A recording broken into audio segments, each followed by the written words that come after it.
we three meet again, in thunder, lightning, or in rain. When the hurly-burly's done, when the battle's lost and won, that will be of a set of sun. Where the place? Upon the heath, there to meet with Macbeth. I come, Grey Malkin. Paddock call. Anon. Fair is foul and foul is fair. Hover through the fog and filthy air.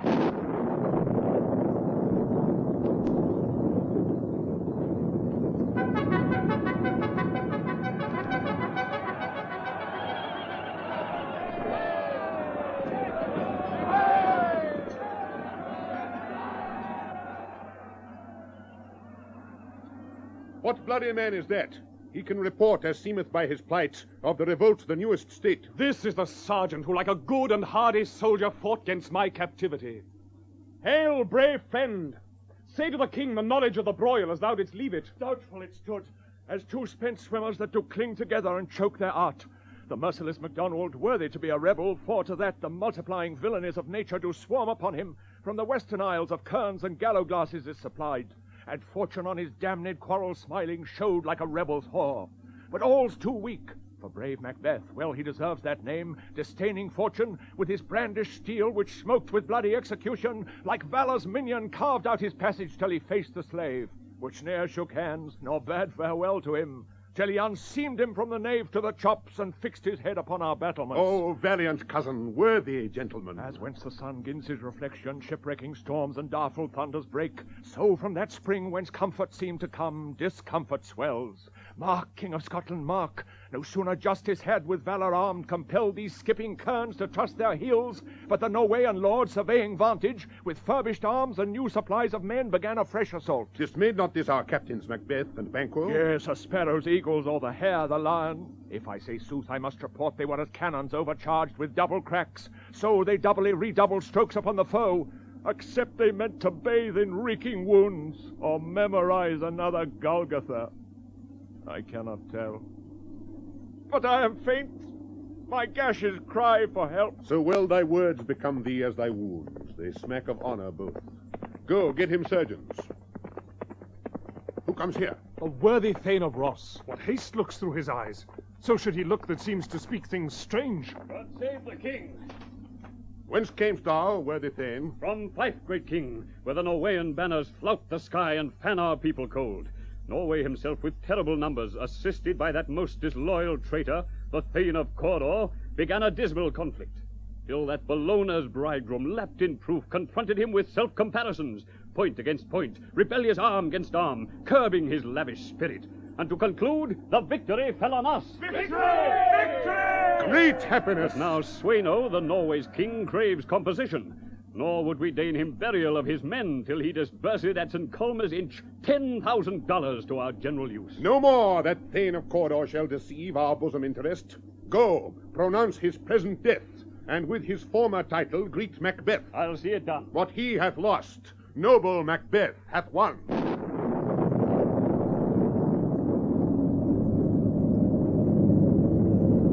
Where hast thou been, sister? Killing swine. Sister, where thou? A sailor's wife had chestnuts in her lap, and munched and munched and munched. Give me, quoth I, anoint thee which the rump-fed Runnion cries. Her husband's to Aleppo gone, master of the tiger. But in a sieve I'll thither sail, and like a rat without a tail, I'll do, and I'll do. I'll give thee a wind. Thou art kind. And I another. I myself have all the other, and the very ports they blow, all the quarters that they know in the shipman's card. I'll drain him dry as hay, sleep shall neither night nor day hang upon his penthouse lid. He shall live, a man forbid, weary 7 nights, 9 times 9 shall he dwindle, peak and pine. Though his bark cannot be lost, yet it shall be tempest-tossed. Look what I have. Show me, show me. Here I have a pilot's thumb, racked as homeward, that he did come. A drum, Macbeth doth come. The weird sisters hand in hand, hosters of the sea and land, thus to go about, thrice to thine and thrice to mine, and thrice again to make up 9.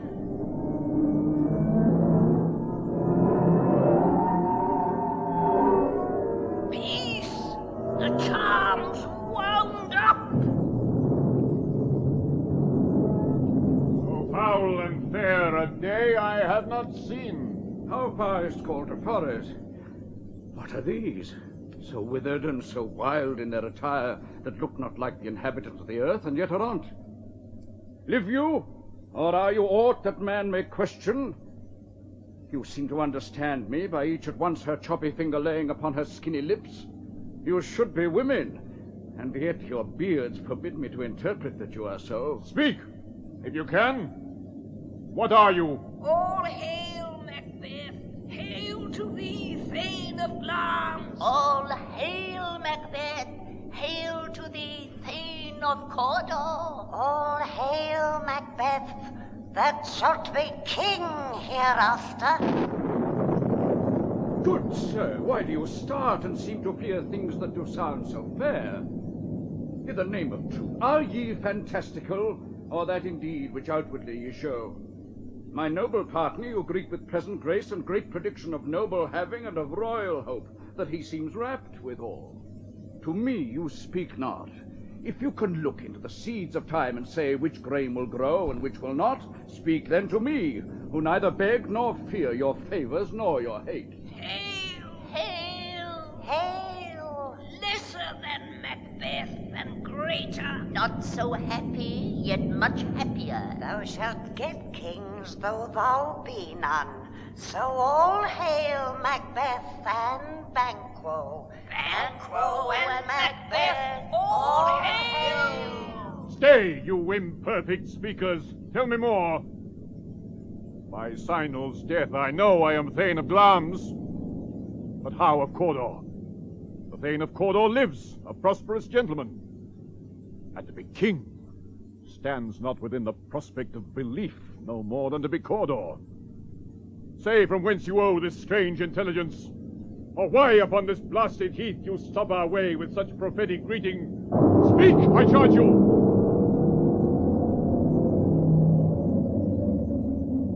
The earth hath bubbles as the water has, and these are of them.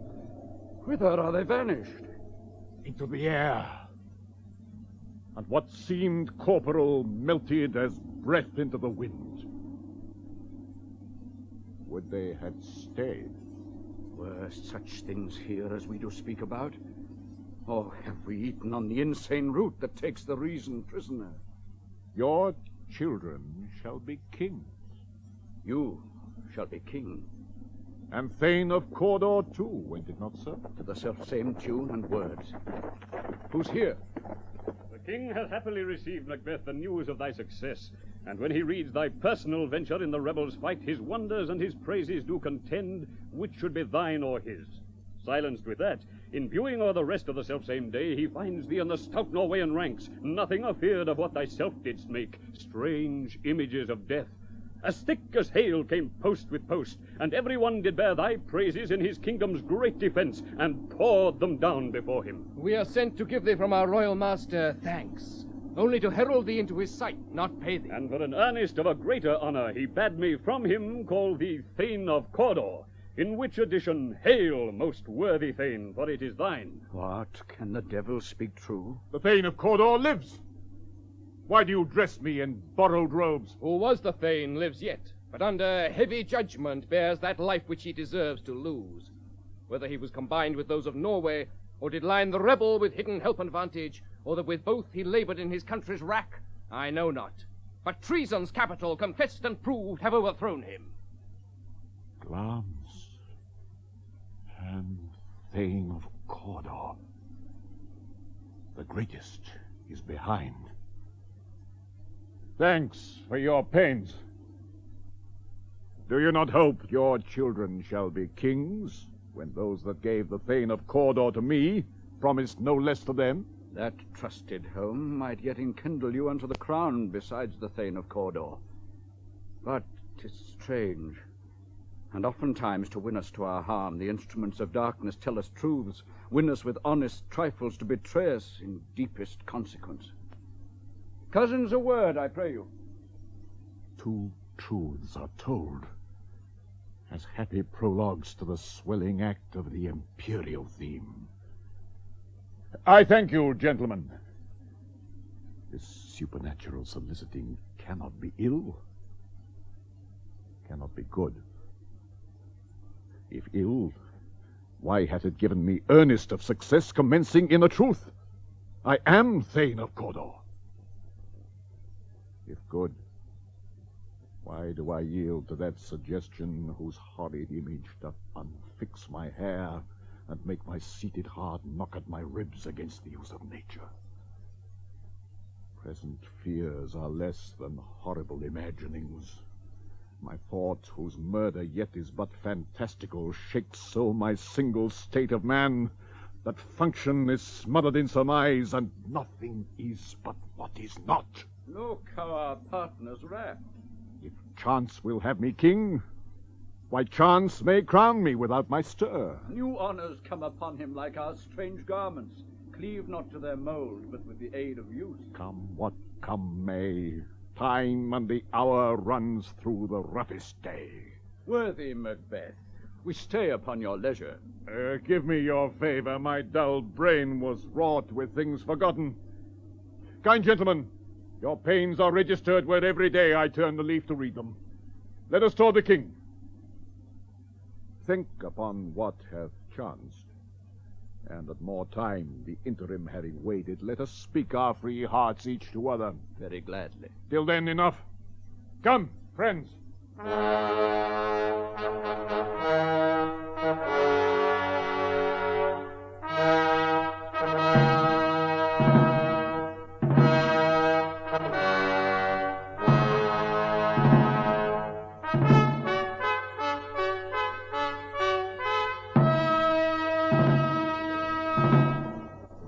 Is execution done on Cawdor? Are not those in commission yet returned? My liege, they are not yet come back. But I have spoke with one that saw him die, who did report that very frankly he confessed his treasons, implored your highness' pardon, and set forth a deep repentance. Nothing in his life became him like the leaving it. He died as one that had been studied in his death to throw away the dearest thing he owed, as 'twere a careless trifle. There's no art to find the mind's construction in the face. He was a gentleman on whom I built an absolute trust. O worthiest Macbeth, the sin of my ingratitude even now was heavy on me. Thou art so far before that swiftest wing of recompense is slow to overtake thee. Would thou hadst less deserved that the proportion both of thanks and payment might have been mine. Only I have left to say, more is thy due than more than all can pay. The service and the loyalty I owe in doing it pays itself. Your highness' part is to receive our duties, and our duties are to your throne and state, children and servants, which do but what they should by doing everything safe toward your love and honor. Welcome hither. I have begun to plant thee, and will labor to make thee full of growing. Noble Banquo, thou hast no less deserved, nor must be known no less to have done so. Let me enfold thee and hold thee to my heart. There, if I grow, the harvest is your own. My plenteous joys, wanton in fullness, seek to hide themselves in drops of sorrow. Sons, kinsmen, thanes, and you whose places are the nearest, know we will establish our estate upon our eldest Malcolm, whom we name hereafter the Prince of Cumberland. The Prince of Cumberland! Which honor must not unaccompanied invest him only, but signs of nobleness like stars shall shine on all deservers. From hence to Inverness, and bind us further to you. The rest is labor which is not used for you. I'll be myself the harbinger, and make joyful the hearing of my wife with your approach. So humbly take my leave. My worthy Cawdor. Prince of Cumberland. is a step on which I must fall down, or else o'erleap, for in my way it lies. Stars, hide your fires. Let not light see my black and deep desires. The eye wink at the hand, yet let that be which the eye fears when it is done to see. They met me in the day of success, and I have learned by the perfectest report they have more in them than mortal knowledge. When I burned in desire to question them further, they made themselves air, into which they vanished. Whilst I stood wrapped in the wonder of it, came missives from the king, who all hailed me Thane of Cawdor, by which title before these weird sisters saluted me, and referred me to the coming on of time with Hail, King that shall be. This have I thought good to deliver thee, my dearest partner of greatness, that thou mightst not lose the dues of rejoicing by being ignorant of what greatness is promised thee. Lay it to thy heart, and farewell. Glamis thou art, and Cawdor, and shalt be what thou art promised. Yet do I fear thy nature. It is too full of the milk of humane kindness to catch the nearest way. Thou wouldst be great, art not without ambition, but without the illness should attend it. What thou wouldst highly, that wouldst thou holily, wouldst not play false, and yet would strongly win. Thou wouldst have, great Glamis, that which cries, thus thou must do, if thou have it, and that which rather thou dost fear to do than wishes should be undone.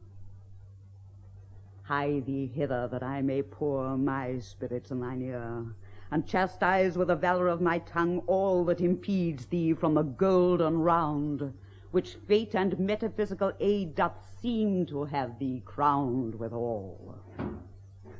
What is your tidings? The king comes here tonight. Thou art mad to say it.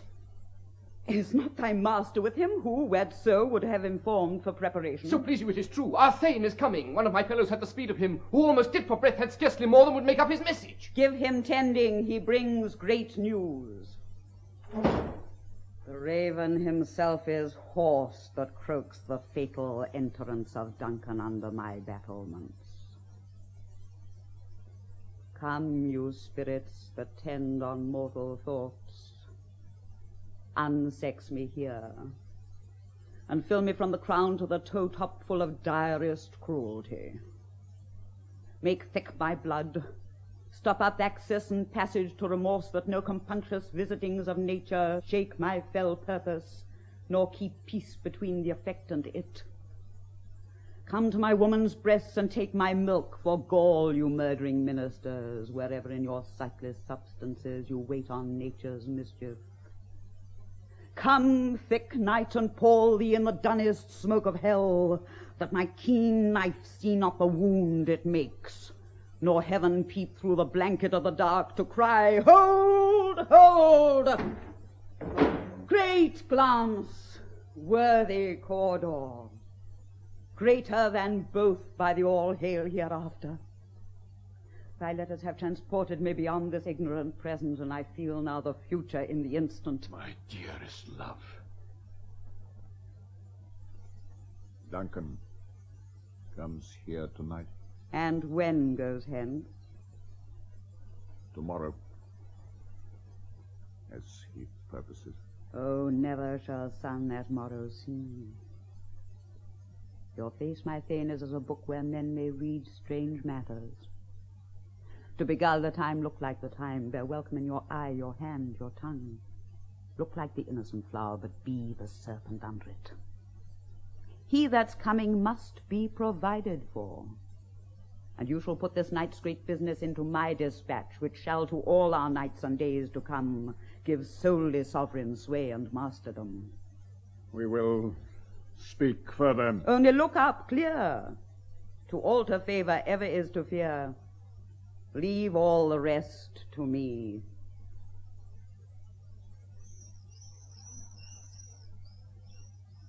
This castle hath a pleasant seat.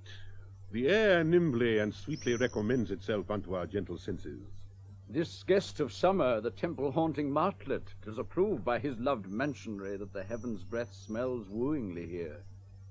No jutty frieze, buttress, nor coign of vantage, but this bird hath made his pendant bed and procreant cradle. Where they most breed and haunt, I have observed, the air is delicate. See, our honored hostess.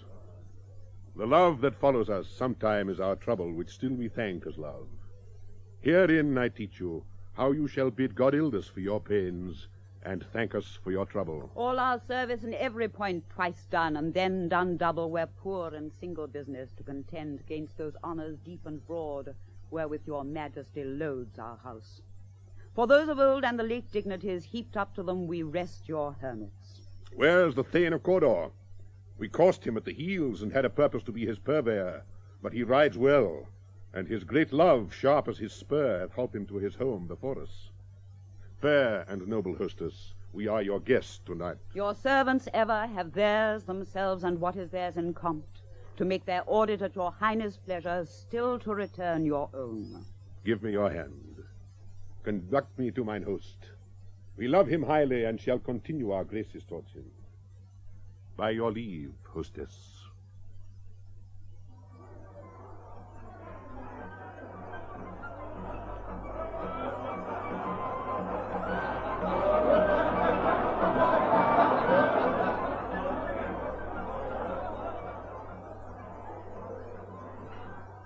If it were done when 'tis done, it were done quickly.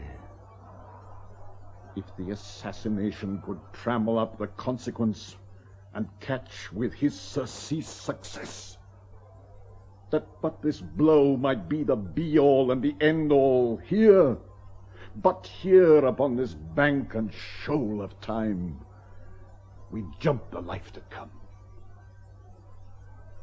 But in these cases we still have judgment here, that we but teach bloody instructions, which being taught return to plague the inventor.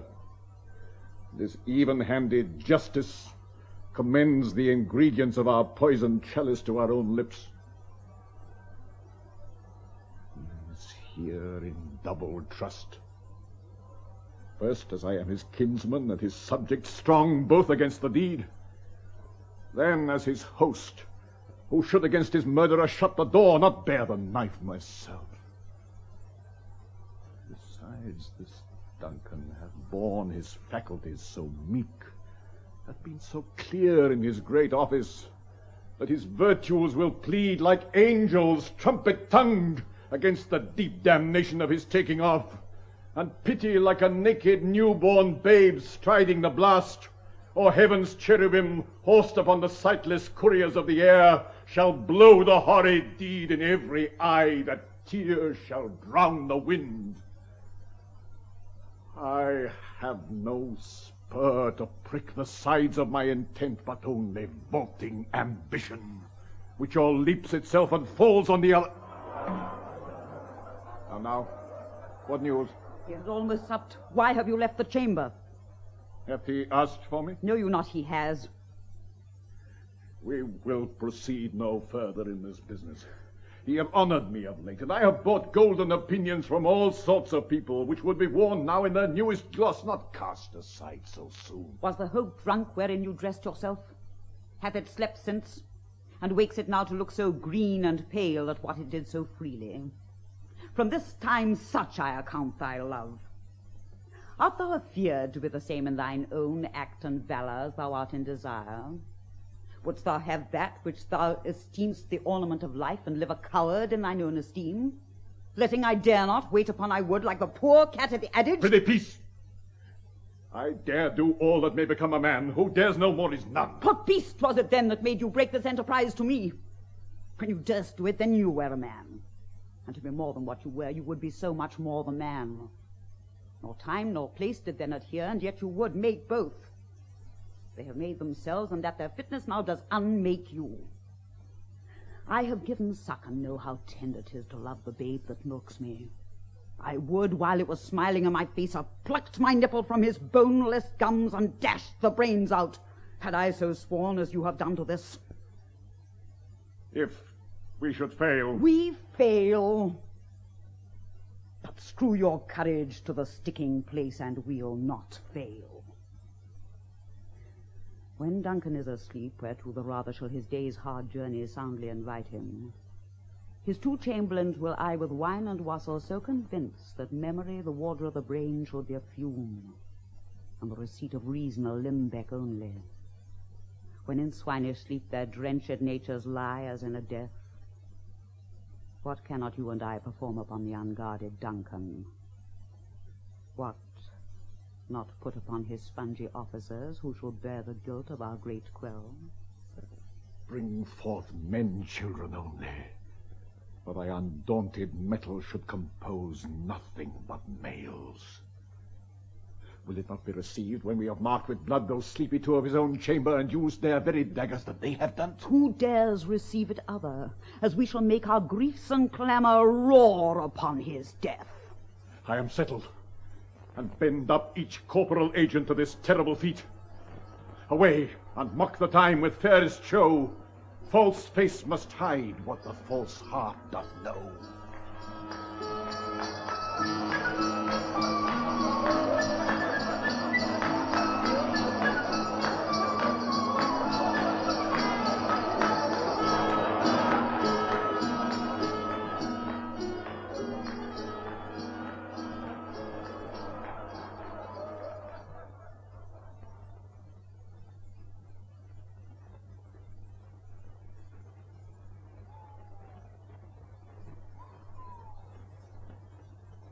How goes the night, boy? The moon is down. I have not heard the clock. And she goes down at 12. I take it is later, sir.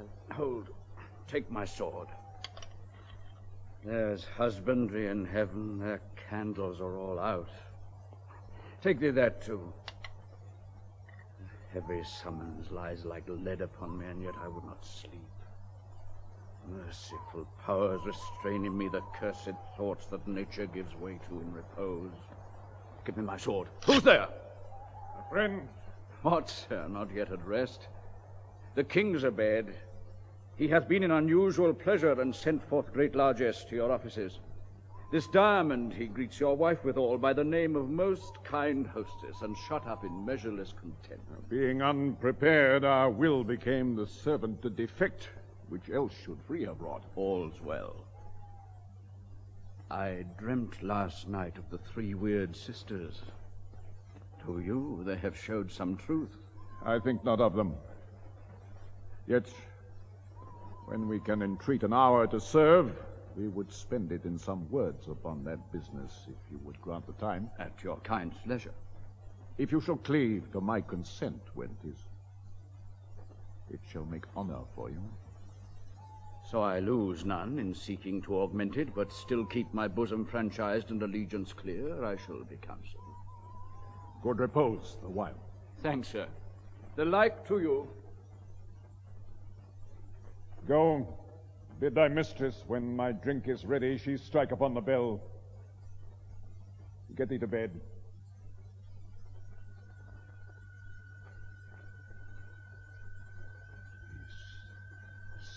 Dagger which I see before me, the handle toward my hand. Come, let me clutch thee. I have thee not, and yet I see thee still. Art thou not fatal vision sensible to feeling as to sight?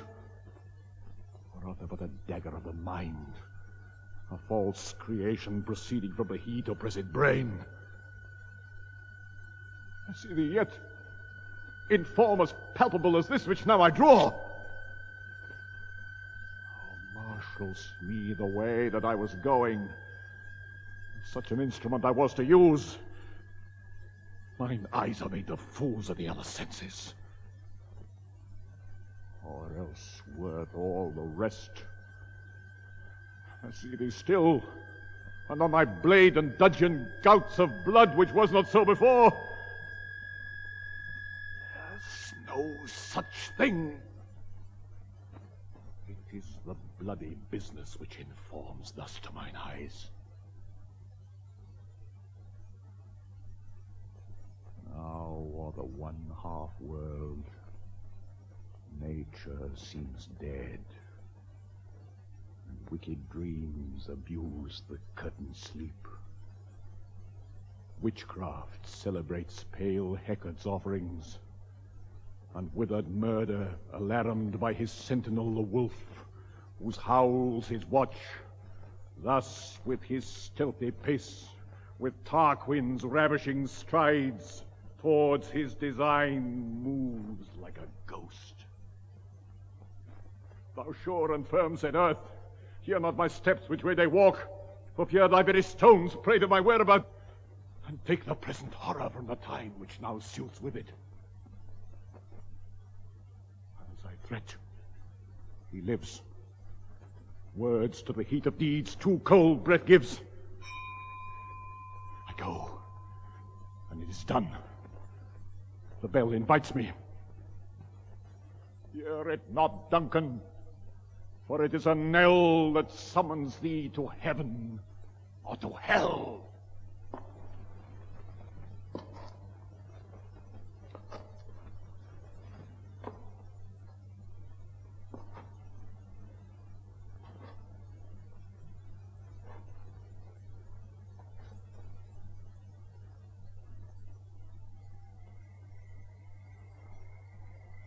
That which hath made them drunk hath made me bold. What hath quenched them hath given me fire. Hark! Peace. It was the owl that shrieked, the fatal bellman which gives the sternest good night. He is about it.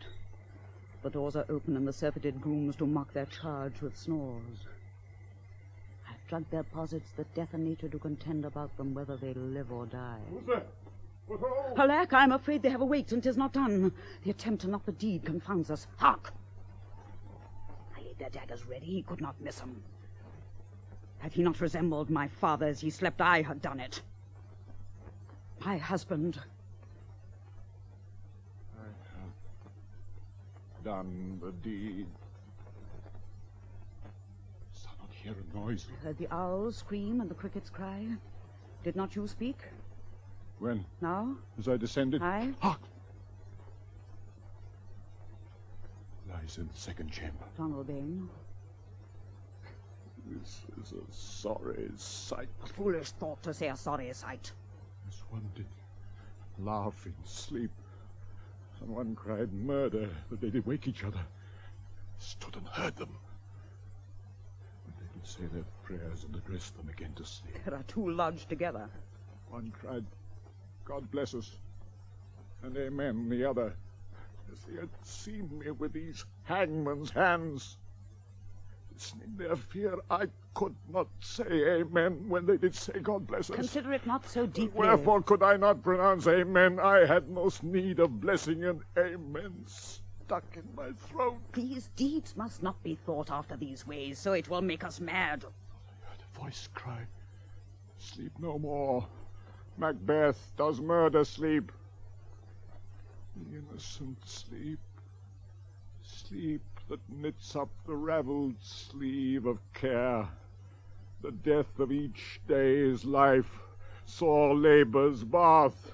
Balm of hurt minds, great nature's second course, chief nourisher in life's feast. What do you mean? Still it cried, sleep no more to all the house.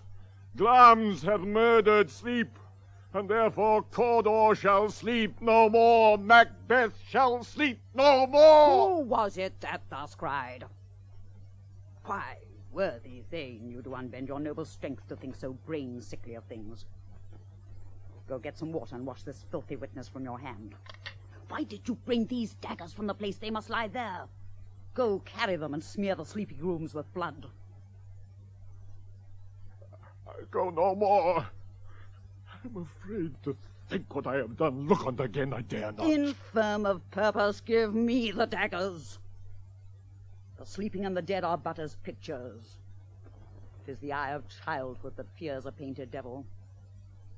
If he do bleed, I'll gild the faces of the grooms withal, for it must seem their guilt. What's that knocking? whist with me when every noise appalls me. What hands are here? Ah, they pluck out mine eyes. Will great Neptune's ocean wash this blood clean from my hand? No. This my hand will rather the multitudinous seas incarnadine, making the green one red. My hands are of your color, but I shame to wear a heart so white. I hear a knocking at the south entry. Retire we to our chamber. A little water clears us of this deed. How easy is it then? Your constancy hath left you unattended. Come, more knocking. Get on your nightgown, lest occasion call us and chill us to be watchers. Be not lost so poorly in your thoughts. To know my deed, 'twere best not know myself. Wait, Duncan, with thy knocking. I would thou couldst.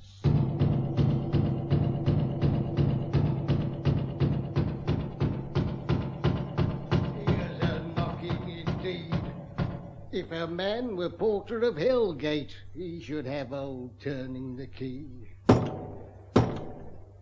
Knock, knock, knock. Who's there in the name of Beelzebub? Here's a farmer that hanged himself on expectation of plenty. Come in time, have napkins and how about you? Here you'll sweat for it. Knock, knock. Who's there in other devil's name? Faith, here's an equivocator that could swear in both the scales against either scale, who committed treason enough for God's sake, yet could not equivocate to heaven. Oh, come in, equivocator. Knock, knock, knock. Who's there? Faith, here's an English tailor come hither for stealing out of a French hose. Come in, tailor. Here you may roast your goose. Knock, knock, never a quiet. What are you? Oh, but this place is too cold for hell. Your devil porter it no further. I had thought to have let in some of all professions that go the primrose way to the everlasting bonfire. Anon, anon.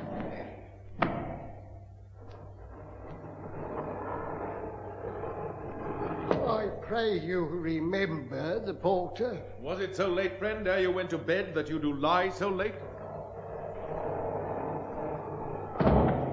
Faith, sir, we were carousing till the second cock, and drink, sir, is a great provoker of three things. What three things does drink especially provoke? Marry, sir, nose painting, sleep, and urine. Lechery, sir, it provokes and unprovokes. It provokes the desire, but takes away the performance. Therefore, much drink may be said to be an equivocator with lechery. It makes him, and it mars him. It sets him on, and it takes him off. It persuades him, and disheartens him. Makes him stand to, and not stand to. In conclusion, equivocates him in a sleep, and giving him the lie, leaves him. I believe drink gave thee the lie last night. That it did, sir, in the very throat on me. But I requited him for his lie, and I think, being too strong for him, though he took up my legs sometime, yet I made a shift to cast him. Is thy master stirring? Our knocking has awaked him. Here he comes. Good morrow, noble Good sir. morrow. Good morrow, both. Is the king stirring, worthy Thane? Not yet. He did command me to call timely on him. I have almost slipped the hour. I'll bring you to him. I know this is a joyful trouble to you, but yet 'tis one. The labour we delight in, physics, pain. This is the door. I'll make so bold to call, for 'tis my limited service. Goes the king hence today? He does. He did appoint so. The night has been unruly. Where we lay, our chimneys were blown down. and as they say, lamentings heard in the air. Strange screams of death and prophesying with accents terrible of dire combustion and confused events new hatched to the woeful time. The obscure bird clamoured the livelong night. Some say the earth was feverous and did shake. 'Twas a rough night. My young remembrance cannot parallel a fellow to it. Oh, horror, horror, horror! Tongue nor heart cannot conceive nor namely. What's the matter? Confusion now hath made his masterpiece. Most sacrilegious murder hath broke out the Lord's anointed temple and stole thence the life of the building. You say to his majesty. Approach the chamber and destroy your sight with a new Gorgon. Do not bid me speak. See, and then speak yourselves. Awake, awake! Ring the alarum bell! Murder and treason, Banquo and Donalbain! Malcolm, awake! Shake off this downy sleep, death counterfeit, and look on death itself! Up, up, and see the great doom's image! Malcolm, Banquo, as from your graves rise up and walk like sprites to countenance this horror! What's the business that such a hideous trumpet calls to parley the sleepers of the house? Speak! Speak! Oh, gentle lady, it is not for you to hear what I can speak. The repetition in a woman's ear would murder as it fell. Oh, Banquo, Banquo, our royal master's murdered! Oh, alas! What, in our house? Too cruel anywhere.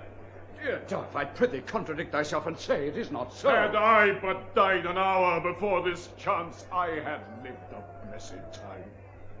For from this instant, there's nothing serious in mortality. All is but toys. Renown and grace is dead. The wine of life is drawn, and the mere lees is left this vault to brag of. What is amiss? You are, and do not note. The spring, the head, the fountain of your blood is stopped. The very source of it is stopped. Your royal father's murdered. Oh, by whom? Those of his chambers, it seemed, had done. Their hands and faces were all badged with blood. So were their daggers, which unwiped we found upon their pillows. They stared and were distracted. No man's life was to be trusted with them. Oh, yet I do repent me of my fury that I did kill them. Wherefore did you so?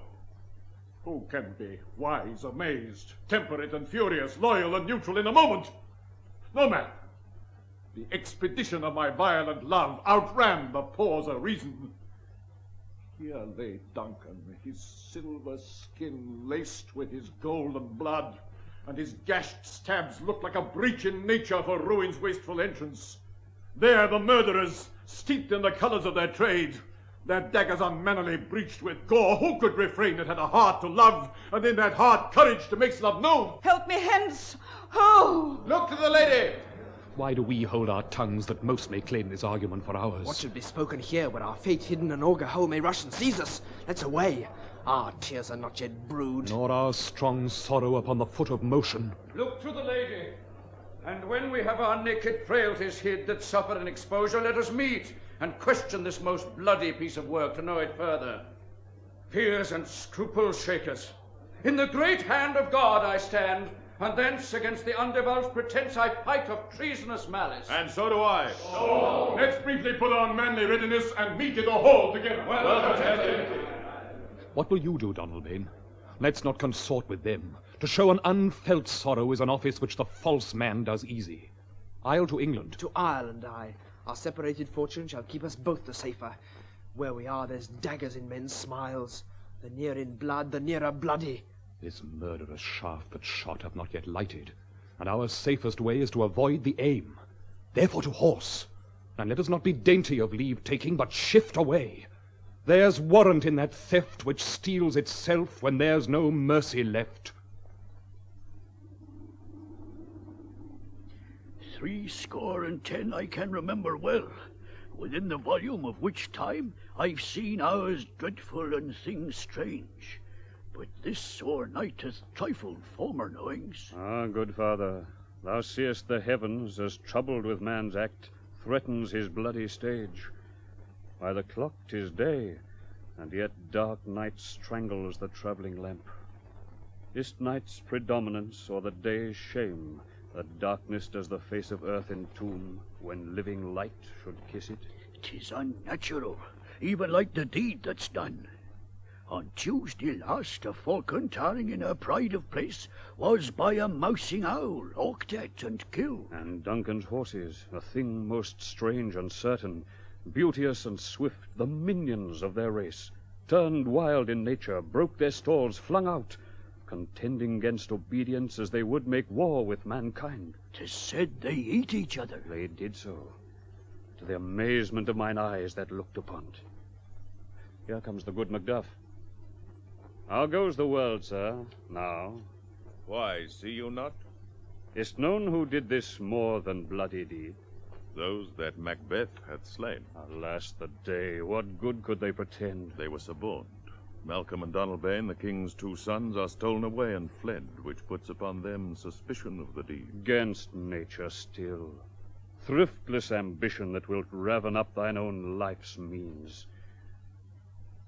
Then 'tis most like the sovereignty will fall upon Macbeth. He is already named and gone to Scone to be invested. Where is Duncan's body? Carried to Comkill, the sacred storehouse of his predecessors and guardian of their bones. Will you to Scone? No, cousin. I'll to Fife. Well, I will thither. Well may you see things well done there. Adieu. Lest our old robes sit easier than our new. Farewell, father. God's benison go with you. And with those that would make good of bad, and friends of foes.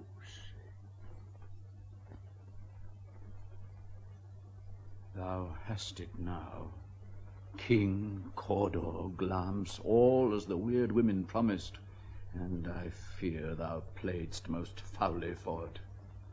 Yet it was said it should not stand in thy posterity, but that myself should be the root and father of many kings. If there come truth from them, as upon thee, Macbeth, their speeches shine, why, by the verities on thee may good, may they not be my oracles as well, and set me up in hope. But hush, no more.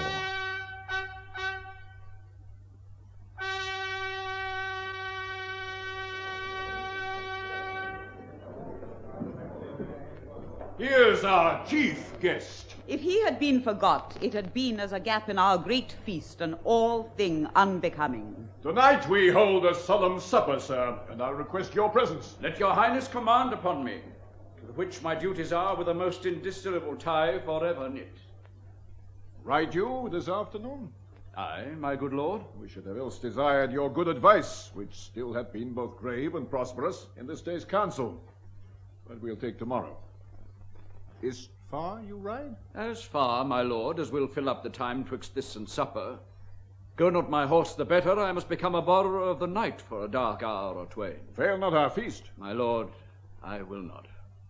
We hear our bloody cousins are bestowed in England and in Ireland, not confessing their cruel parricide, filling their hearers with strange invention. But of that tomorrow, when therewithal we shall have cause of state craving us jointly. Hie you to horse. Adieu till you return at night. Goes Pliance with you? Aye, my good lord. Our time does call upon. Now if your horse is swift and sure of foot, and so I do commend you to their backs. Farewell. Let every man be master of his time till 7 at night, to make society the sweeter welcome. We will keep ourselves till supper time alone. While then, God be with you. Sirrah, a word with you. Attend those men our pleasure. They are, my lord, without the palace gate. Bring them before us. To be thus is nothing, but to be safely thus. Our fears in Banquo stick deep, and in his royalty of nature reigns that which would be feared. 'Tis much he dares, and to that dauntless temper of his mind he have a wisdom that doth guide his valor to act in safety. There is none but he whose being I do fear, and under him my genius is rebuked, as it is said Mark Antony's was by Caesar. He chid the sisters when first they put the name of king upon me, and bade them speak to him. Then profit like they hailed him father to a line of kings. Upon my head they placed a fruitless crown, and put a barren scepter in my gripe, thence to be wrenched with an unlineal hand, no son of mine succeeding.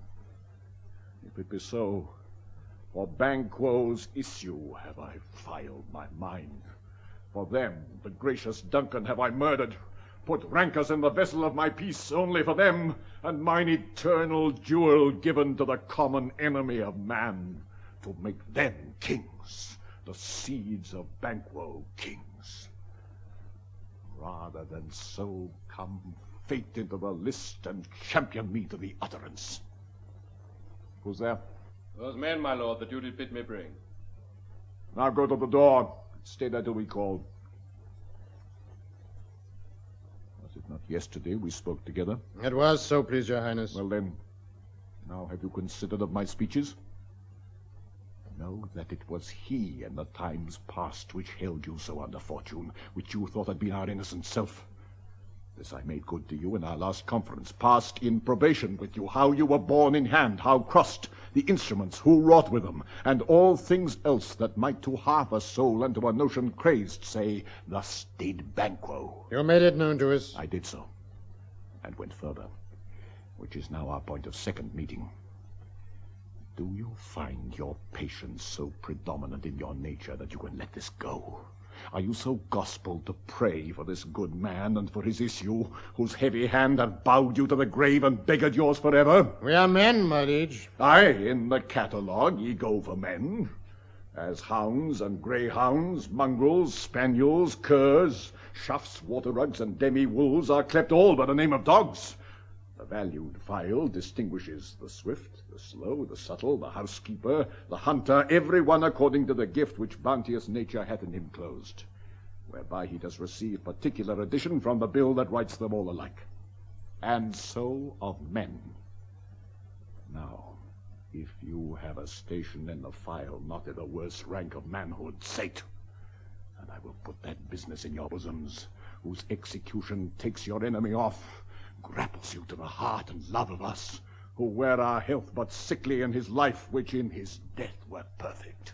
I am one, my liege, whom the vile blows and buffets of the world hath so incensed that I am reckless what I do to spite the world. And I another, so weary with disasters, tugged with fortune, that I would set my life on any chance to mend it or be rid on't. Both of you know Banquo was your enemy. True, my lord. So is he mine. In such bloody distance that every minute of his being thrusts against my nearest of life. And though I could with barefaced power sweep him from my sight and bid my will avouch it, yet I must not, for certain friends that are both his and mine, whose loves I may not drop, but wail his fall, who I myself struck down. And thence it is that I do your assistance to make love, masking the business from the common eye for sundry weighty reasons. We shall, my lord, perform what you command us. Though our lives... Your spirits shine through you.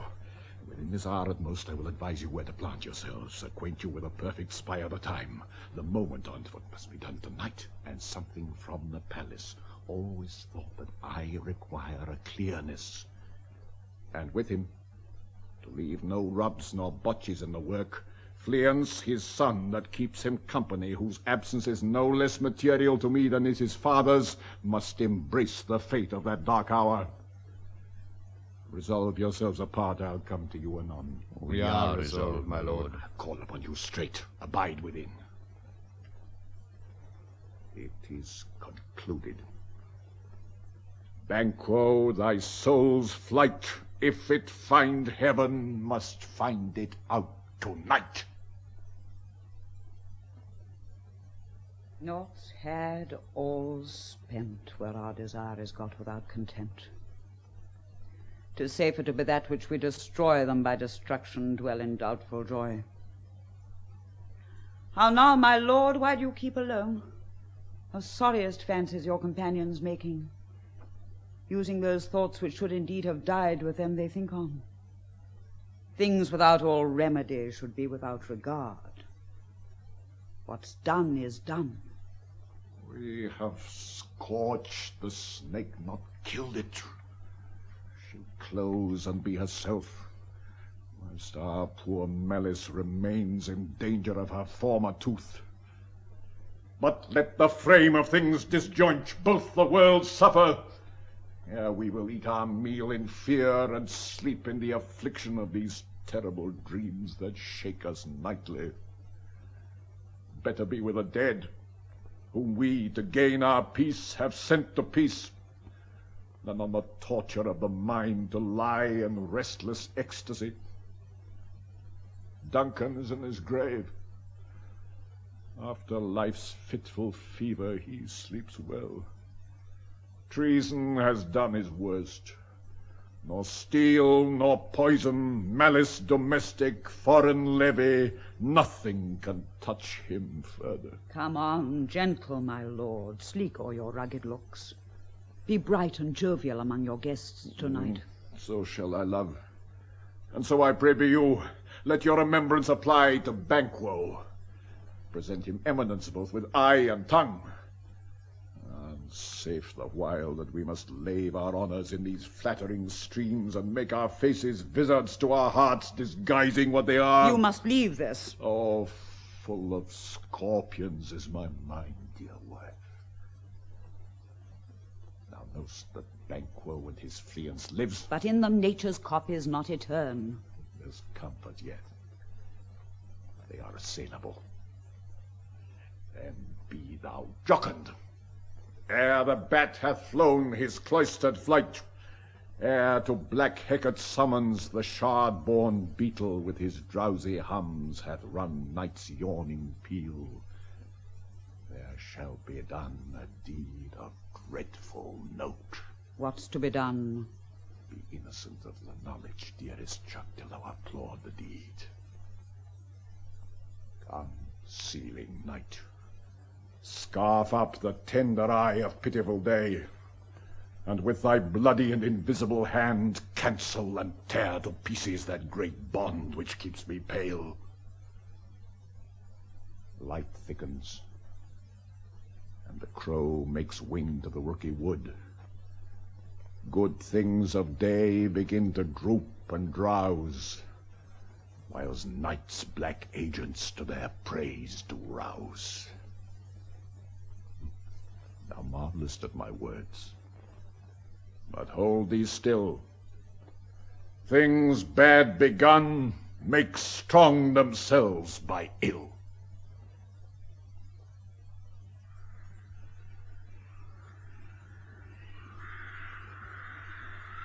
But who did bid thee join with us? Macbeth. He needs not our mistrust, since he delivers our offices and what we have to do to the direction just. And stand with us. The west yet glimmers with some streaks of day. Now spurs the lated traveller apace to gain the timely inn. And near approaches the subject of our watch. Hark! I hear horses. Give us a light there, Hawk. Lent is he. The rest that are within the note of expectation already are i' the court. His horses go about? Almost a mile. But he does usually, so all men do, from hence the palace gate, make it their walk. A light, a light. 'Tis he. Stand to it. Leonce, it will be rain tonight. Let it come down. Oh, treachery! Fly, good Fleance! Fly, fly, fly! Thou mayst revenge. Oh, slay! Who did strike out the light? Must not the way? There's but one down. The sun is fled. We have lost best half of our affair.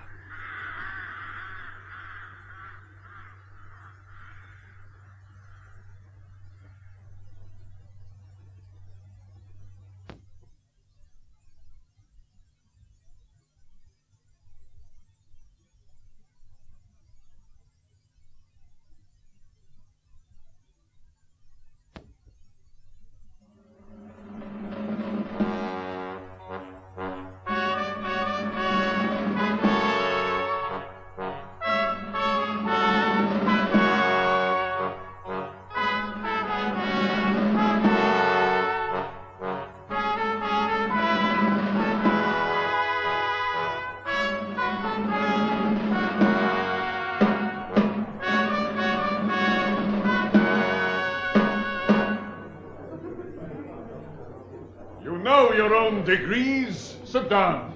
At first and last, the hearty welcome. Thanks, Your Majesty. Ourself will mingle with society and play the humble host. Our hostess keeps her state, but in best time we will require her welcome. Pronounce it for me, sir, to all our friends, for my heart speaks they are welcome. See, they encounter thee with their heart's thanks. Both sides are even. Here I'll sit in the midst. Be large in mirth, and none will drink of measure and the table run. There's blood upon my face. 'Tis Banquo's, then. 'Tis better thee without than he within. Is he dispatched? My lord, his throat is cut. That I did for him. Thou art the best of the cutthroats. Yet he's good that did the like for Fleance, if thou didst it thou art the non-terray. Most royal sir, Fleance escaped.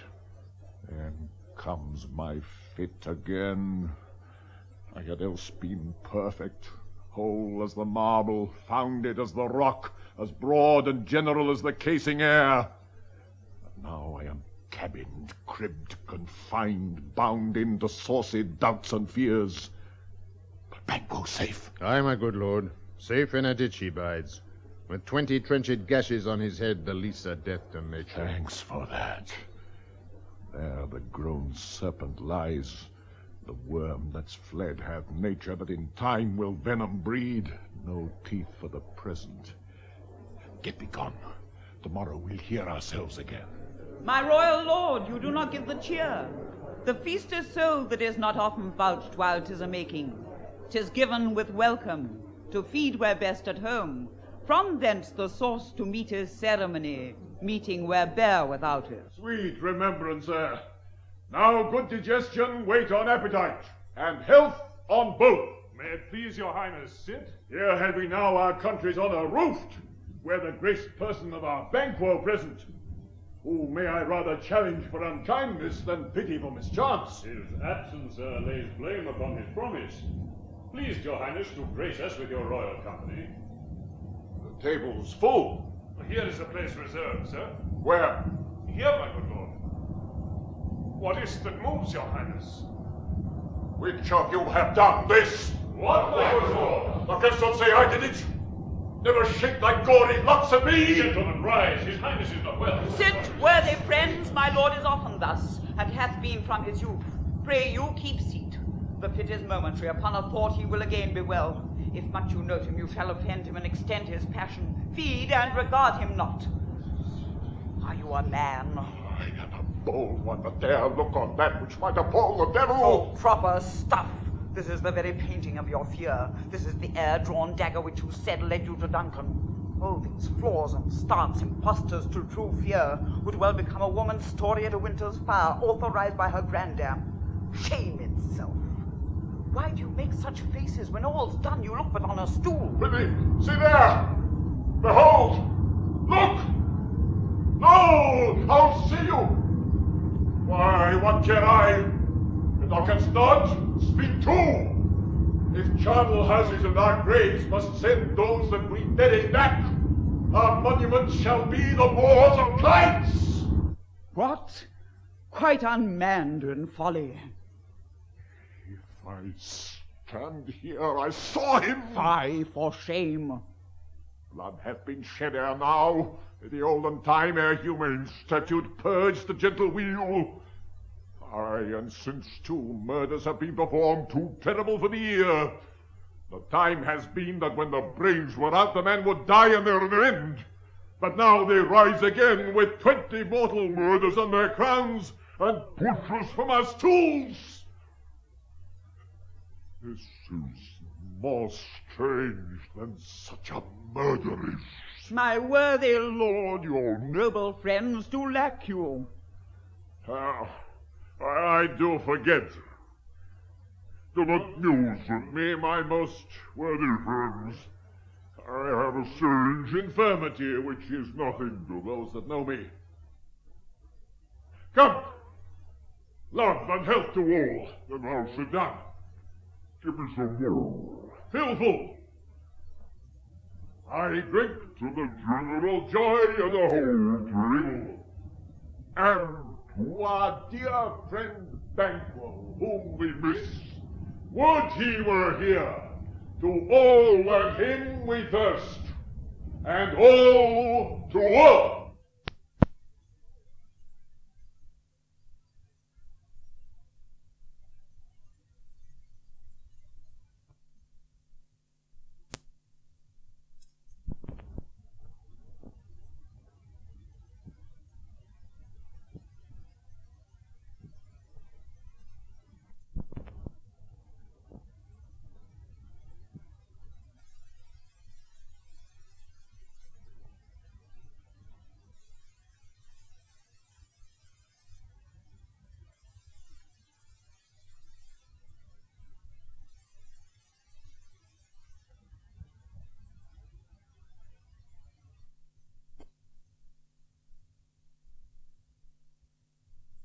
What man dare I dare? It's cold.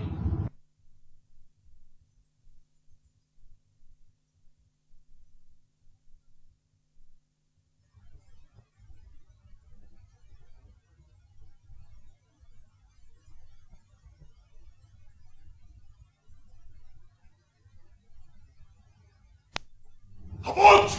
But quit my sight! Let the earth hide thee! Thy bones are marrowless, thy blood is cold. Thou hast no speculation in those eyes which thou dost glare with. Think of this, good peers, but as a thing of custom, 'tis no other, only it spoils the pleasure of the time. What man dare I dare? Approach thou like the rugged Russian bear, the armed rhinoceros or the Hyrcan tiger. Take any shape but that, and my firm nerve shall never tremble. Or be alive again, and dare me to the desert with thy sword, if trembling I inhabit then, protest me the baby of a girl. Hence, horrible shadow, unreal mockery, hence!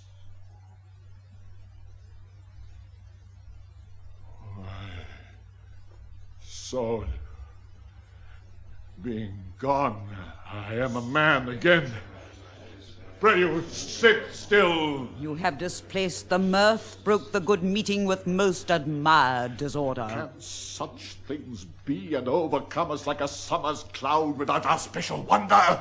You make me strange even to the disposition that I owe, when now I think you can behold such sights and keep the natural ruby of your cheeks, when mine is blanched with fear. What sights, my lord? I pray you speak not. He grows worse and worse. Question enrages him. At once, good night. Stand not upon the order of your going, but go at once. Good night, and better health attend his majesty. A kind good night to all.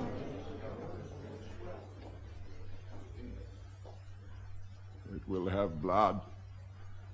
They say blood will have blood. Stones have been known to move, and trees to speak.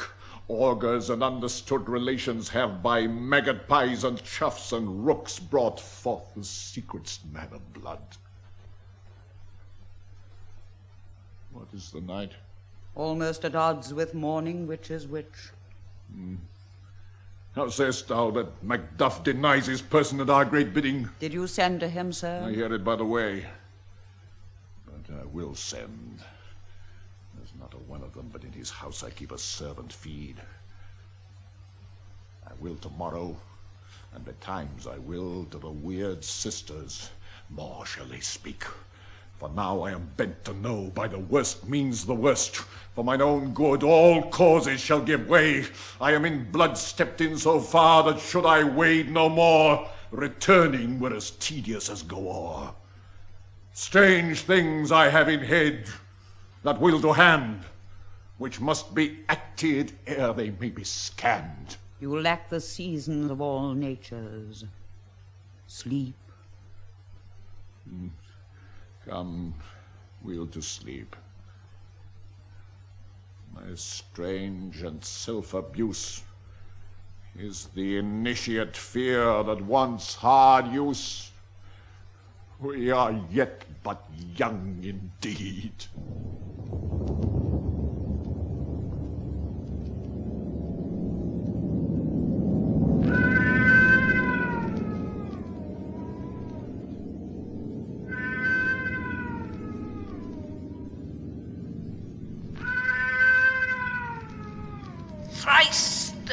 bearded cat hath mewed thrice, and once the hedge pig whined. Harpier cries, "'Tis time! 'Tis time!" Round about the cauldron go, in the poisoned entrails throw.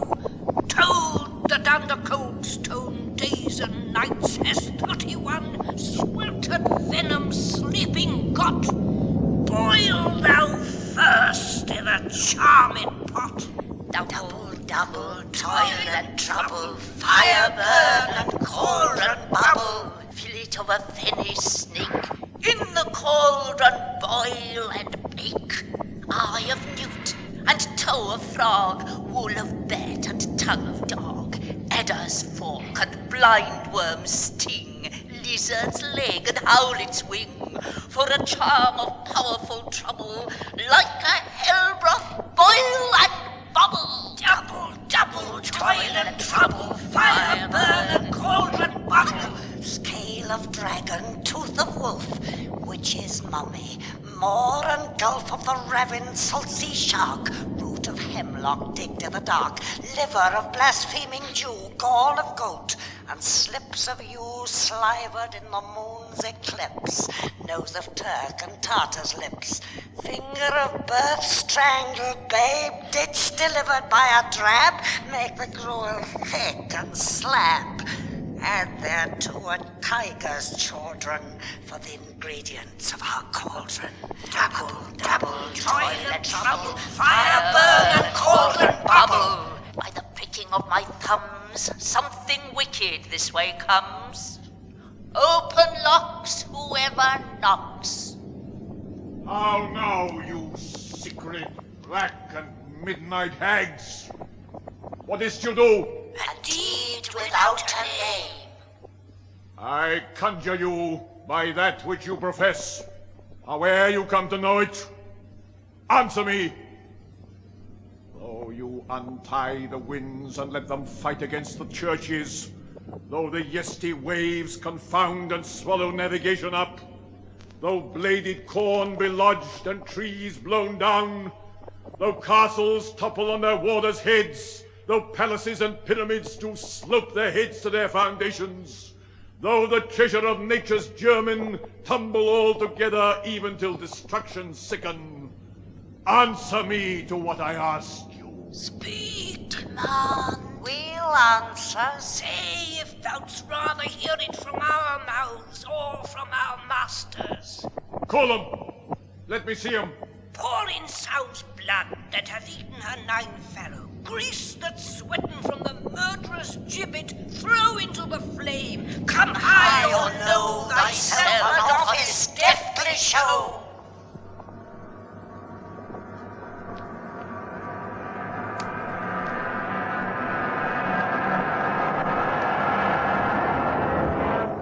Tell me, thou unknown power. He knows thy thought. Hear his speech, but say thou naught. Macbeth, Macbeth, Macbeth, beware Macduff, beware the Thane of Fife, dismiss me enough. Whate'er thou art, for thy good caution thanks, thou hast harped my fear aright. But one word more. He will not be commanded. Here's another, more potent than the first.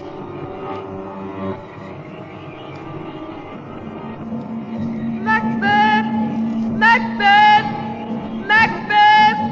Had I 3 ears, I'd hear thee.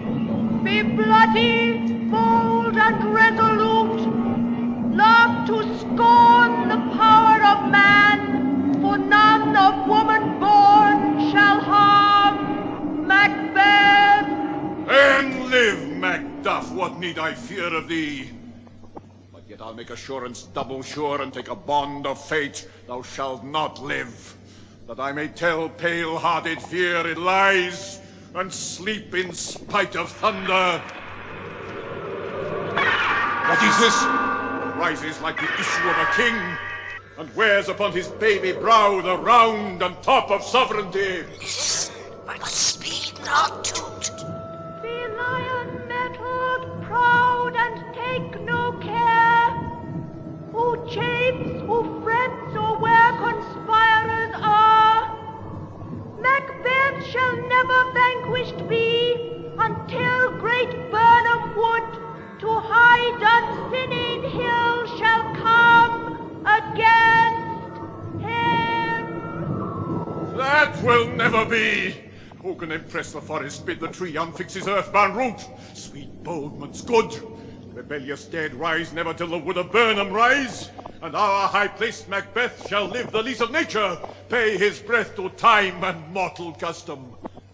Yet my heart throbs to know one thing.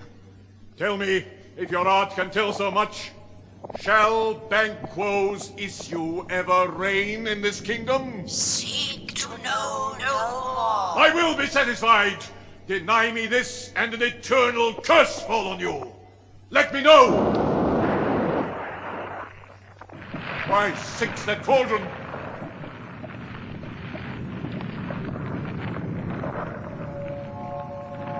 And what noise is this? Show his eyes and grieve his heart. Come like shadows, so depart. Thou art too like the spirit of Banquo. Down! Thy crown doth sear mine eyeballs. Thy hair, thou other gold-bound brow, is like the first. A third is like the former. Filthy hags, why do you show me this? A fourth! Start, eyes! What will the lines stretch out to the crack of doom? Another yet! A seventh! I'll see no more! Yet the eighth appears, who bears a glass which shows me many more, and some I see that twofold balls and treble scepters carry, horrible sight! Now I see it is true, for the blood-bolted Banquo smiles upon me and points at them for his. What? Is this so? Aye, sir, all this is so. Where are they? Gone? Let this pernicious hour stand I accursed in the calendar. Come in, without there. What's your grace's will? Saw you the weird sisters? No, my lord. Came they not by you? No, indeed, my lord. Infected with the air whereon they ride, and damned all those that trust them. I did hear the galloping of a horse. Who was came by? 'Tis 2 or 3, my lord, that bring you word Macduff is fled to England. Fled to England? Aye, my good lord. Time thou anticipatest my dread exploits. The flighty purpose never is o'ertook unless the deed go with it. From this moment the very firstlings of my heart shall be the firstlings of my hand. And even now, to crown my thoughts with acts, be it thought and done. The castle of Macduff I will surprise, seize upon Fife, give to the edge of the sword his wife, his babes, and all unfortunate souls that trace him in his line. No boasting like a fool, this deed I'll do before this purpose cool. But no more sights.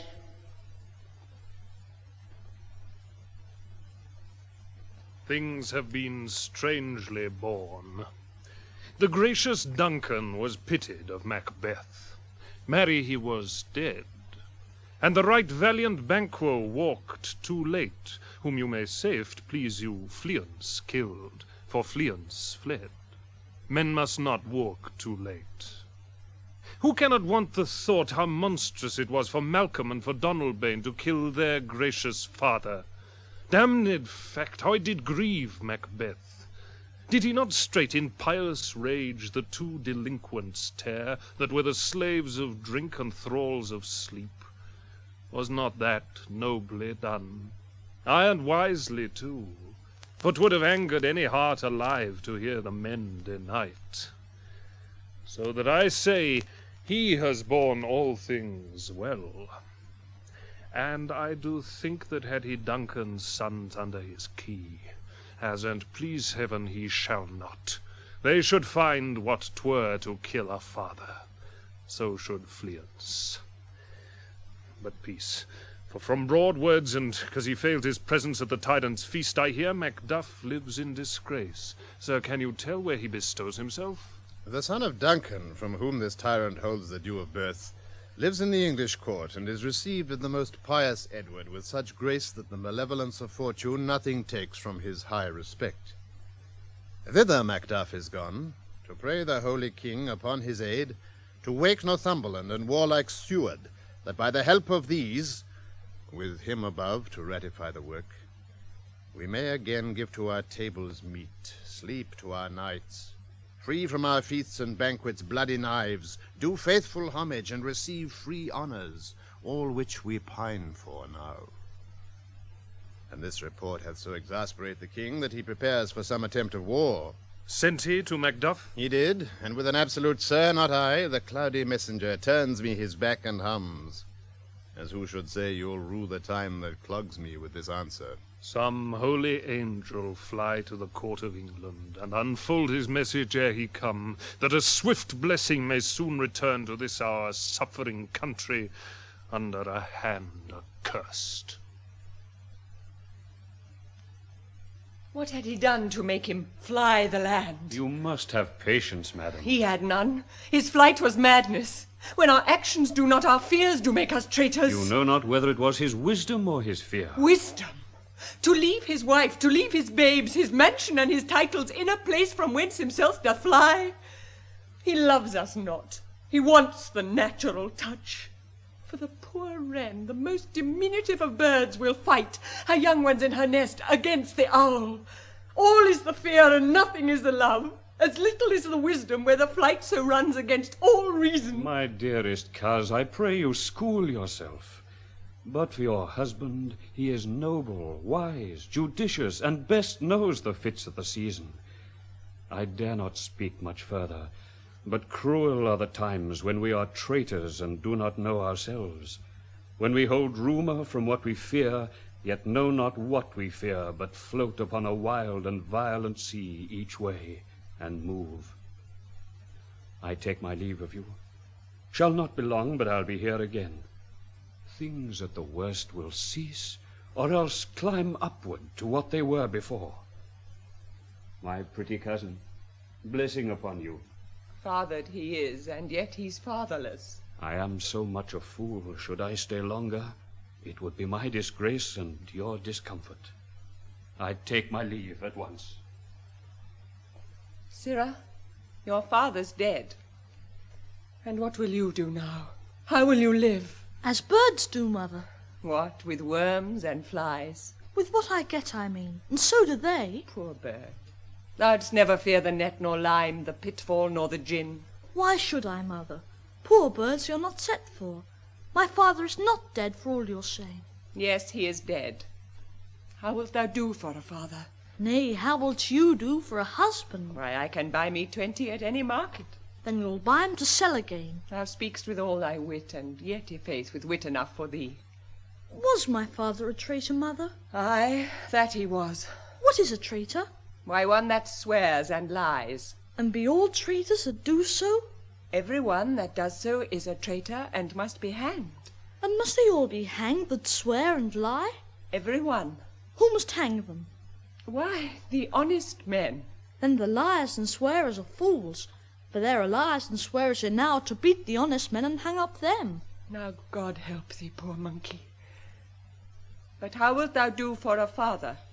If he were dead, you weep for him. If you would not, it were a good sign that I should quickly have a new father. Poor prattler, how thou talk'st. Bless you, fair dame. I am not to you known, though in your state of honour I am perfect. I doubt some danger does approach you nearly. If you will take a homely man's advice, be not found here. Hence with your little ones. To fright you thus, methinks I am too savage. To do worse to you a fell cruelty which is too nigh your person. Heaven preserve you. I dare abide no longer. Whither should I fly? I have done no harm. But I remember now. I am in this earthly world, where to do harm is often laudable, to do good sometime accounted dangerous folly. Why then, alas, do I put up that womanly defence to say I have done no harm? What are these faces? Where is your husband? I hope in no place so unsanctified where such as thou mayst find him. He's a traitor. Thou liest, thou shag-eared villain! What, you egg, young fry of treachery? Ah! He is coming, mother! Run away, I pray you! Ah! Murder! Murder! Murder!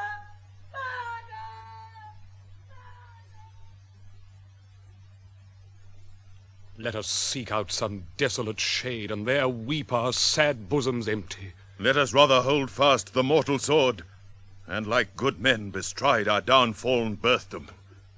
Each new morn, new widows howl, new orphans cry, new sorrows strike heaven on the face, that it resounds as if it felt with Scotland, and yelled out like syllable of dolour. What I believe I'll wail, what no believe, and what I can redress as I shall find the time to friend I will. What you have spoke, it may be so perchance. This tyrant whose sole name blisters our tongues was once thought honest. You have loved him well, he hath not touched you yet. I am young, but something you may deserve of him through me, and wisdom to offer up a weak, poor, innocent lamb to appease an angry god. I am not treacherous. But Macbeth is. A good and virtuous nature may recoil in an imperial charge. But I shall crave your pardon. That which you are, my thoughts cannot transpose. Angels are bright still, though the brightest fell. Though all things foul would wear the brows of grace, yet grace must still look so. I have lost my hopes. Perchance even there where I did find my doubts. Why in that rawness left you wife and child? Those precious motives, those strong knots of love without leave-taking. I pray you, let not my jealousies be your dishonours, but mine own safeties. You may be rightly just, whatever I shall think. Bleed, bleed, poor country. Great tyranny, lay thou thy bases sure, for goodness dare not check thee. Wear thou thy wrongs, the title is afeard. Fare thee well, lord. I would not be the villain that thou think'st for the whole space that's in the tyrant's grasp and the rich east to boot. Be not offended. I speak not as an absolute fear of you. I think our country sinks beneath the yoke. It weeps, it bleeds, and each new day a gash is added to her wounds. I think withal there would be hands uplifted in my right, and here from gracious England have I offer of goodly thousands. But for all this, when I shall tread upon the tyrant's head, or wear it on my sword, yet my poor country shall have more vices than it had before, more suffer, and more sundry ways than ever by him that shall succeed. What should he be? It is myself, I mean, in whom I know all the particulars of vice so grafted, that when they shall be opened, black Macbeth will seem as pure as snow, and the poor state esteem him as a lamb, being compared with my confineless harms. Not in the legions of horrid hell can come a devil more damned in evils to top Macbeth. I grant him bloody, luxurious, avaricious, false, deceitful, sudden, malicious, smacking of every sin that has a name. But there's no bottom, none in my voluptuousness. Your wives, your daughters, your matrons, and your maids could not fill up the cistern of my lust, and my desire all continent impediments would o'erbear that did oppose my will. Better Macbeth than such an one to reign. Boundless intemperance in nature is a tyranny. It hath been the untimely emptying of the happy throne and fall of many kings. But fear not yet to take upon you what is yours. You may convey your pleasures in a spacious plenty, and yet seem cold. The time you may so hoodwink. We have willing dames enough. There cannot be that vulture in you to devour so many as will to greatness dedicate themselves, finding it so inclined. With this there grows in my most ill-composed affection such a staunchless avarice that were I king, I should cut off the nobles for their lands, desire his jewels and this other's house, and my more having would be as a sauce to make me hunger more, that I should forge quarrels unjust against the good and loyal, destroying them for wealth. This avarice sticks deeper, grows with more pernicious root than summer-seeming lust, and it hath been the sword of our slain kings. Yet do not fear, Scotland hath foisons to fill up your will of your mere own. All these are portable with other graces weighed. But I have none. king becoming graces as justice, verity, temperance, stableness, bounty, perseverance, mercy, lowliness, devotion, patience, courage, fortitude. I have no relish of them, but abound in the division of each several crime, acting it many ways. Nay, had I power, I should pour the sweet milk of concord into hell, uproar the universal peace, confound all unity on earth. Oh, Scotland, Scotland! If such a one be fit to govern, speak. I am as I have spoken. Fit to govern? No, not to live. O nation miserable, with an untitled tyrant bloody sceptred, when shalt thou see thy wholesome days again? Since that the truest issue of thy throne by his own interdiction stands accused and does blaspheme his breed. Thy royal father was a most sainted king. The queen that bore thee oftener upon her knees than on her feet died every day she lived. Fare thee well. These evils thou repeat'st upon thyself hath banished me from Scotland. O my breast, thy hope ends here. Macduff, this noble passion, child of integrity, hath from my soul wiped the black scruples, reconciled my thoughts to thy good truth and honor. Devilish Macbeth by many of these trains hath sought to win me into his power, and modest wisdom plucks me from over-credulous haste. But God above deal between thee and me, for even now I put myself to thy direction, and unspeak mine own detraction. Here abjure the taints and blames I laid upon myself for strangers to my nature. I am yet unknown to woman, never was forsworn, scarcely have coveted what was mine own, at no time broke my faith, would not betray the devil to his fellow, and delight no less in truth and life. My first false speaking was this upon myself. What I am truly is thine and my poor country's to command. Whither indeed, before thy here approach, old Seward with 10,000 warlike men, already at a point, was setting forth. Now we'll together, and the chance of goodness be like our warranted quarrel. Why are you silent? Such welcome and unwelcome things at once, 'tis hard to reconcile. See who comes here. My countryman. But yet I know him not. My ever-gentle cousin. Welcome hither. I know him now. Good God, betimes remove the means that makes us strangers. Sir, amen. Stand Scotland where it did. Alas, poor country, almost afraid to know itself. It cannot be called our mother, but our grave, where nothing but who knows nothing is once seen to smile, where sighs and groans and shrieks that rent the air are made, not marked, where violent sorrow seems a modern ecstasy. The dead man's knell is there scarce asked for who, and good men's lives expire before the flowers in their caps, dying or ere they sicken. No relation too nice and yet too true. What's the newest grief? That of an hour's age doth hiss the speaker, each minute teems a new one. How does my wife? Why, well. And all my children? Well, too. The tyrant has not battered at their peace. No, they were well at peace when I did leave them. Be not a niggard of your speech. How goest? When I came hither to transport the tidings which I have heavily borne, there ran a rumour of many worthy fellows that were out, which was to my belief witnessed the rather for that I saw the tyrant's power afoot. Now is the time of help. Your eye in Scotland would create soldiers, make our women fight to doff their dire distresses. Be it their comfort, we are coming thither. Gracious England hath lent us good Seward and 10,000 men. An older and a better soldier, none that Christendom gives out. Would I could answer this comfort with the like, but I have words that would be howled out in the desert air, where hearing should not latch them. What concern they, the general cause? Or is it a fee-grief due to some single breast? No mind that's honest, but in it shares some woe, though the main part pertains to you alone. If it be mine, keep it not from me. Quickly let me have it. Let not your ears despise my tongue for ever, which shall possess them with the heaviest sound that ever yet they heard. I guess at it. Your castle is surprised, your wife and babes savagely slaughtered. To relate the manner whereon the quarry of these murdered deer to add the death of you. Merciful heavens! What man? Ne'er pull your hat upon your brows. Give sorrow words.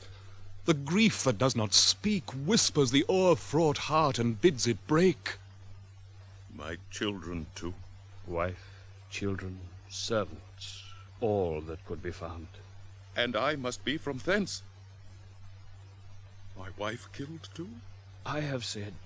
Be comforted. Let's make us medicines of our great revenge to cure this deadly grief. He has no children. All my pretty ones. Did you say all? Oh, hell-kite! All? What? All my pretty chickens and their dam at one fell swoop. Dispute it like a man. I shall do so. But I must also feel it as a man. I cannot but remember such things that were most precious to me. Did heaven look on and would not take their part? Sinful Macduff, they were all struck for thee. Not that I am, not for their own demerits, but for mine fell slaughter on their souls. Heaven rest them now. Be this the whetstone of your sword. Let grief convert to anger. Blunt not the heart, enrage it. Oh, I could play the woman with mine eyes and braggart with my tongue. But gentle heavens, cut short all intermission. Front to front bring thou this fiend of Scotland and myself. Within my sword's length set him. If he scape, heaven forgive him too. This tune goes manly. Come, go be to the king. Our power is ready, our lack is nothing but our leave. Macbeth is ripe for shaking, and the powers above put on their instruments. Receive what cheer you may. The night is long that never finds the day. I have 2 nights watched with you, but can perceive no truth in your report. When was it she last walked? Since his majesty went into the field, I have seen her rise from her bed, throw her nightgown upon her, unlock her closet, take forth paper, fold it, write upon it, read it, afterward seal it, and again return to bed. Yet all this while in a most fast sleep. A great perturbation in nature, to receive at once the benefit of sleep and do the effects of watching. In this slumbery agitation, besides her walking and other actual performances, what at any time have you heard her say? That, sir, which I will not report after her. You may to me, and 'tis most meet you should. Neither to you nor anyone, having no witness to confirm my speech. Lo you, here she comes. This is her very guise, and upon my life fast asleep. Observe her, stand close. How came she by that light? Why, it stood by her. She has light by her continually. 'Tis her command. You see, her eyes are open. Aye, but their sense are shut. What is it she does now? Look how she rubs her hands. It is an accustomed action with her, to seem thus washing her hands. I have known her continue in this 1/4 of an hour. Yet here's a spot. Hark, she speaks.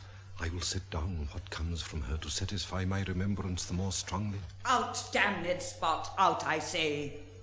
1, 2. Why then 'tis time to do it. Hell is murky. Fie, my lord, fie, a soldier undefeared. What need we fear, who knows it, when none can call our power to account? Yet who would have thought the old man to have had so much blood in him? Do you mark that? The Thane of Fife had a wife. Where is she now? What will these hands ne'er be clean? No more of that, my lord, no more of that. You mar all with this starting. Go to, go to. You have known what you should not. She has spoke what she should not, I am sure of that. Heaven knows what she has known. Here's the smell of the blood still. All the perfumes of Arabia will not sweeten this little hand. Oh. What a sigh is there. The heart is sorely charged. I would not have such a heart in my bosom for the dignity of the whole body. Well. Pray God it be, sir. This disease is beyond my practice.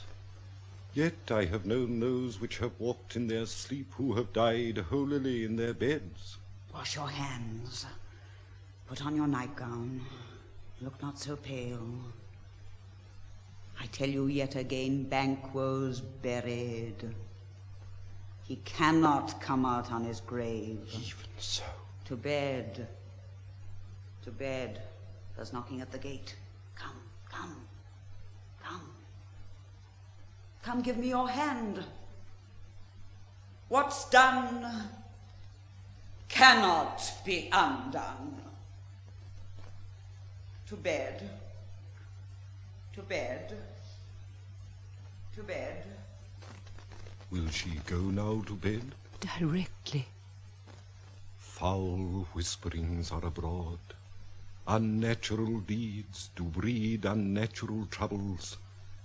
Infected minds to their deaf pillows will discharge their secrets. More needs she the divine than the physician. God forgive us all. Look after her. Remove from her the means of all annoyance, and still keep eyes upon her. So good night.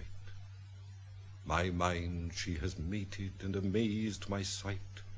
I think, but dare not speak.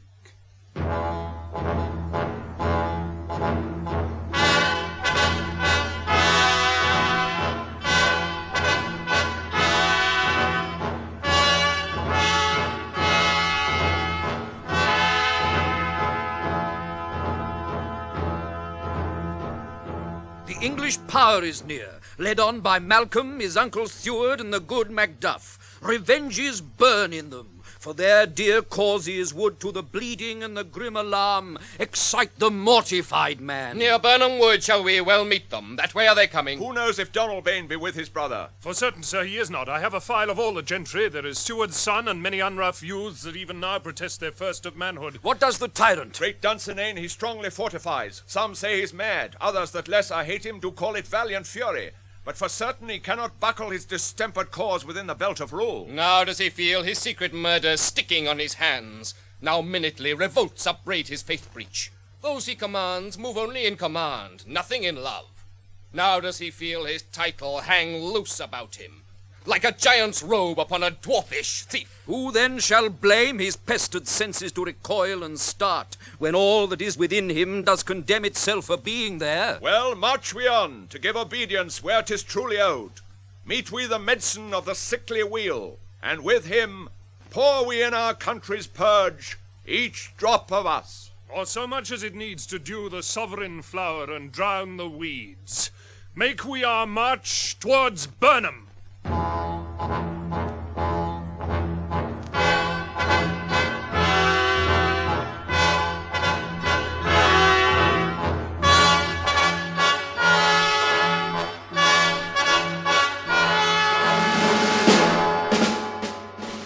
Bring me no more reports. Let them fly all.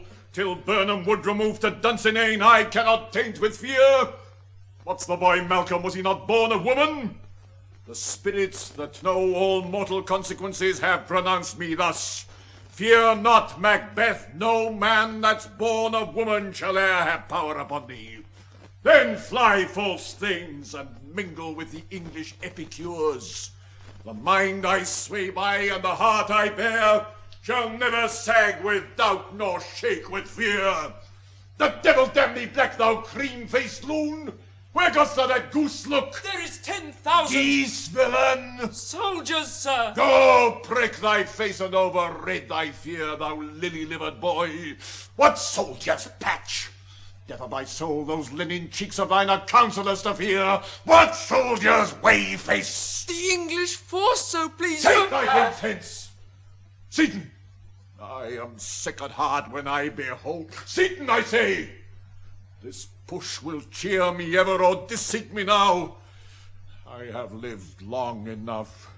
My way of life is fallen into the sere, the yellow leaf, and that which should accompany old age, as honor, love, obedience, troops of friends, I must not look to have, but in their stead, curses, not loud but deep, mouth honor, breath which the poor heart would fain deny and dare not. Satan! What's your gracious pleasure? What news more? All is confirmed, my lord, which was reported. I'll fight till from my bones my flesh be hacked.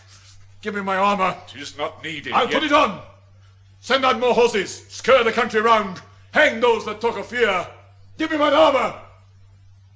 How does your patient, doctor? Not so sick, my lord, as she is troubled with thick-coming fancies that keep her from her rest. Cure her of that. Canst thou not minister to a mind diseased? Pluck from the memory a rooted sorrow.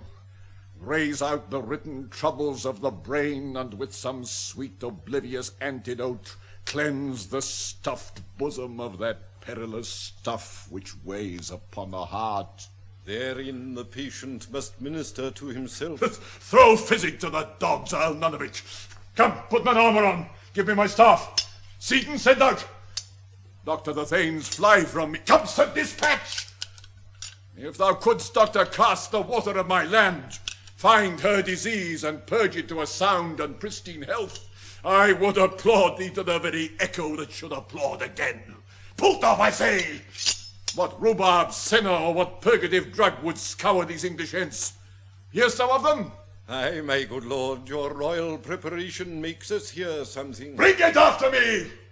I will not be afraid of death and bane till Burnham Forest come to Dunsinane.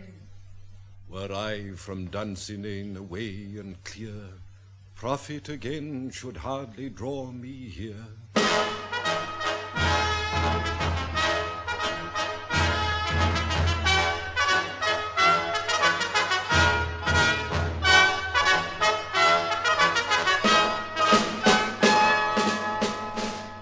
Cousins, I hope the days are near at hand that Chambers will be safe. We doubted nothing. What wood is this before us? The wood of Burnham. Let every soldier hew him down a bough and bear it before him. Thereby shall we shadow the numbers of our host and make discovery err in report of us. It shall be done. We learn no other, but the confident tyrant keeps still in Dunsinane, and will endure our sitting down before it. 'Tis his main hope. For where there is advantage to be gone, both more and less have given him the revolt, and none serve with him but constrained things, whose hearts are absent too. Let our just censures attend the true event, and put we on industrious soldiership. The time approaches that will, with due decision, make us know. Towards which, advance the war.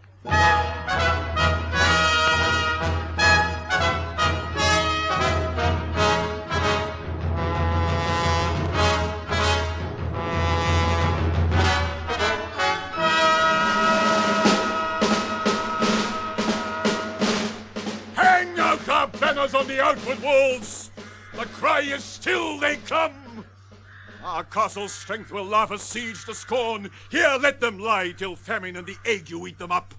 Were they not forced with those that should be ours, we might have met them dareful beard to beard and beat them backward home. What is that noise? It is the cry of women, my good lord. I have almost forgot the taste of fears. The time has been my senses would have cooled to hear a night shriek, and my fell of hair would at a dismal treatise rouse and stir as life were in't. I have supped full with horrors. Direness familiar to my slaughterous thoughts cannot once start me. Wherefore was that cry? The queen, my lord, is dead. She should have died hereafter. There would have been a time for such a word. Tomorrow, and tomorrow, and tomorrow creeps in this petty pace from day to day, to the last syllable of recorded time. And all our yesterdays have lighted fools the way to dusty death. Out, out, brief candle, Life's but a walking shadow. A poor player that struts and frets his hour upon the stage and then is heard no more. It is a tale told by an idiot, full of sound and fury, signifying nothing.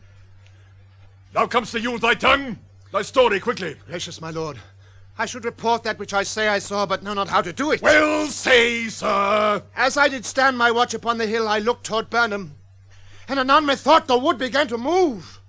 Liar and slave! Let me endure your wrath, if be not so. Within this 3 mile may you see it coming. I say a moving grove! If thou speakst false upon the next tree, shalt thou hang alive, till famine cling thee. If thy speech be sooth, I care not if thou dost for me as much. I pull in resolution and begin to doubt the equivocation of the fiend that lies like truth. Fear not till Burnham wood do come to Dunsinane, and now a wood comes toward Dunsinane. Arm, arm, and out! If this which ye avouches doth appear, there is no flying hence nor tarrying here.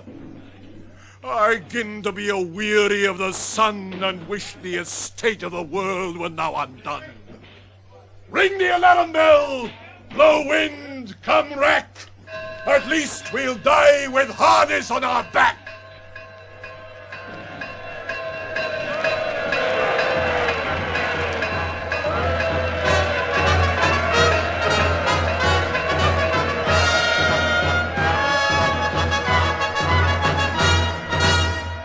Now near enough! Your leafy screens throw down and show like those you are!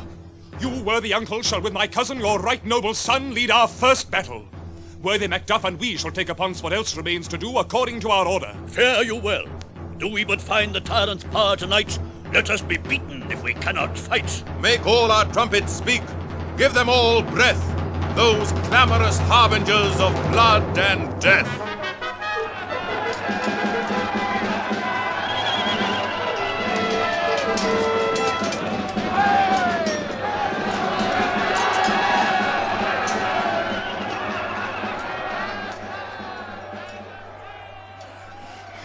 They've tied me to a stake, I cannot fly, but bear like I must fight the course. What's he that was not born of woman?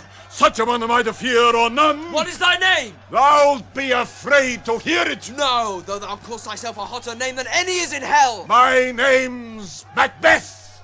The devil himself could not pronounce a title more hateful to mine ear. No, nor more fearful. Thou liest, abhorred tyrant! With my sword I'll prove the lie thou speakst!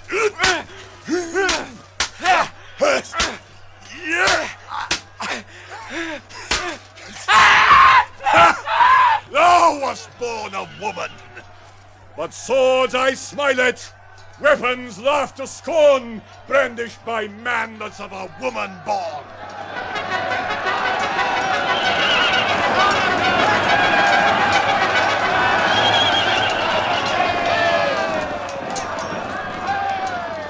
That way the noise is. Tyrant, show thy face. If thou beest slain and with no stroke of mine, my wife and children's ghosts will haunt me still. I cannot strike at wretched kerns whose arms are hired to bear their staves. Either thou, Macbeth, or else my sword with an unbattered edge I sheathe again undeeded. There thou shouldst be by this great clatter, one of greatest note seems bruited. Let me find him fortune, and more I beg not.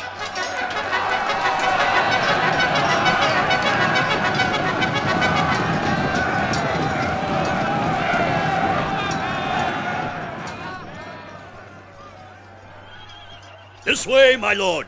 The castle's gently rendered. The tyrant's people on both sides do fight. The noble thanes do bravely in the war. The day almost itself professes yours, and little is to do. We have met with foes that strike beside us. Enter, sir, the castle.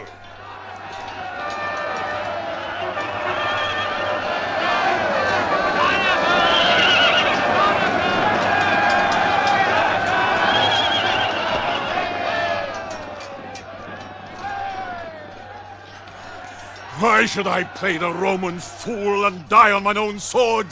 Whilst I see lives, the gashes do better upon them. Turn, hellhound, turn. Of all men else I have avoided thee. But get thee back. My soul is too much charged with blood of thine already. I have no words. My voice is in my sword, thou bloodier villain than terms can give thee out. Thou losest labour.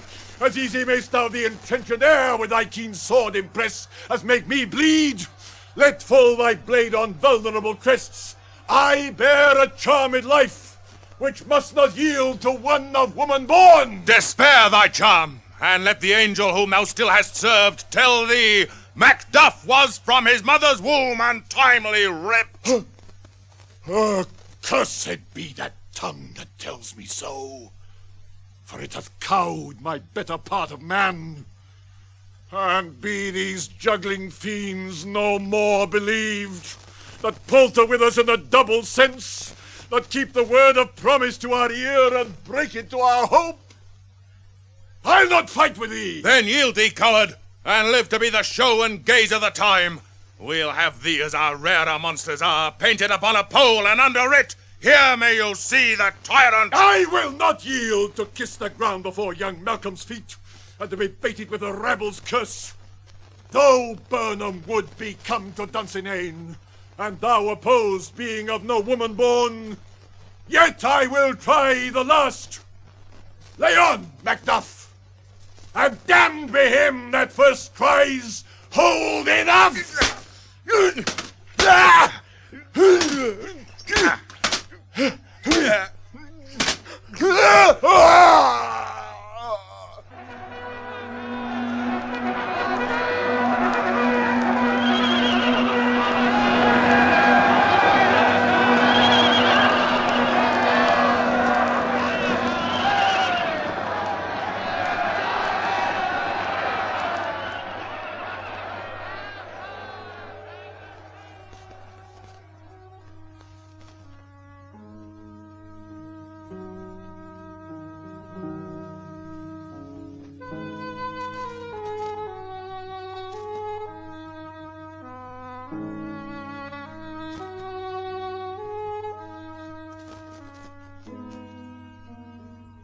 I would the friends we miss were safe arrived.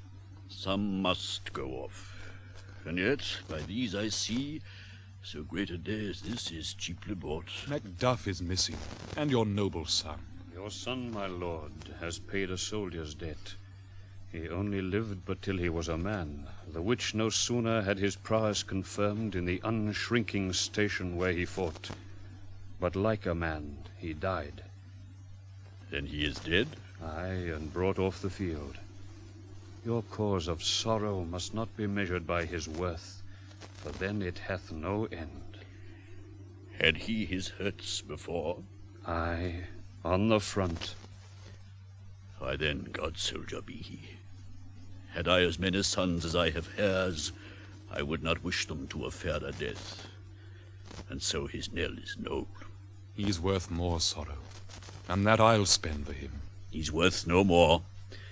They say he parted well and paid his score. And so, God be with him. Here comes newer comfort. Hail, King, for so thou art! Behold where stands the usurper's cursed head! The time is free! I see thee compassed with thy kingdom's pearl, that speak my salutation in their minds, whose voices I desire aloud with mine. Hail, King of Scotland! Hail, King of Scotland! We shall not spend a large expense of time before we reckon with your several loves and make us even with you. My thanes and kinsmen henceforth be earls, the first that ever Scotland in such an honour named. What's more to do, which would be planted newly with the time, as calling home our exiled friends abroad that fled the snares of watchful tyranny, producing forth the cruel ministers of this dead butcher and his fiend-like queen, who, as 'tis thought, by self and violent hands took off her life. This, and what needful else that calls upon us, by the grace of grace, we will perform in measure, time, and place. So thanks to all at once, and to each one, whom we invite to see us crown that schoon.